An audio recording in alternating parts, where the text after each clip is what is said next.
Magic flowed through me, moving from my connection to the ancestors to all the metal around me. I was sitting in the middle of an armory.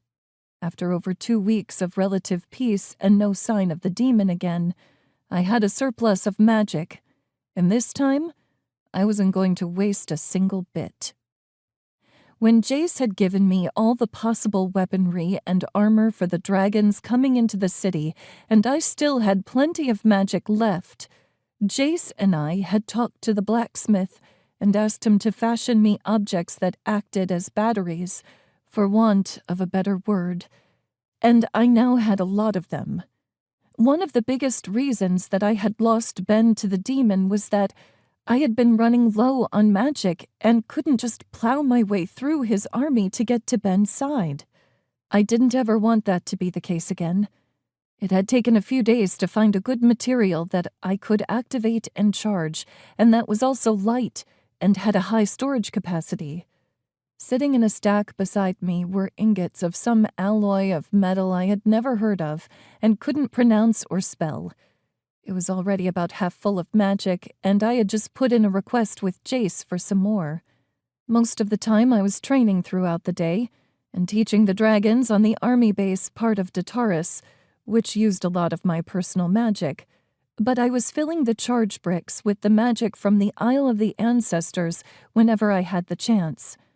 Something about it appeared to be more potent. Perhaps because I was drawing it from some very powerful ancestors of mine.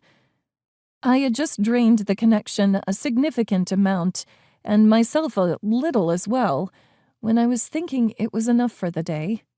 Douglas, like a veritable mind reader, came in to join me. "The fresh recruits have arrived. The 20 we picked from the second batch of applicants."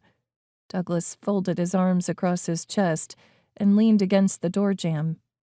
"How do they look?" I noticed his usual sunny disposition was gone.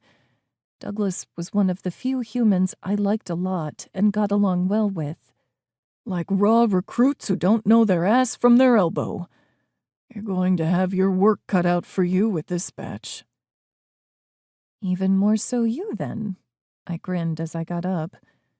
Only a week before, when the base had officially been finished, and I had all the paperwork that the U.S. government wanted in order to make it clear who owned it, Douglas had finally made his plans official. He was an official citizen of Dataris, the first human to be a member of the Dragon Nation, and in charge of all the humans in our armies. Since then, we had begun taking in recruits from the many applicants we had.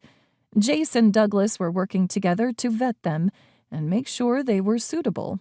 The dragon way of life didn't include money, but came with the perks of being in a nation that could speed heal you, feed you, and make sure you didn't want for anything again.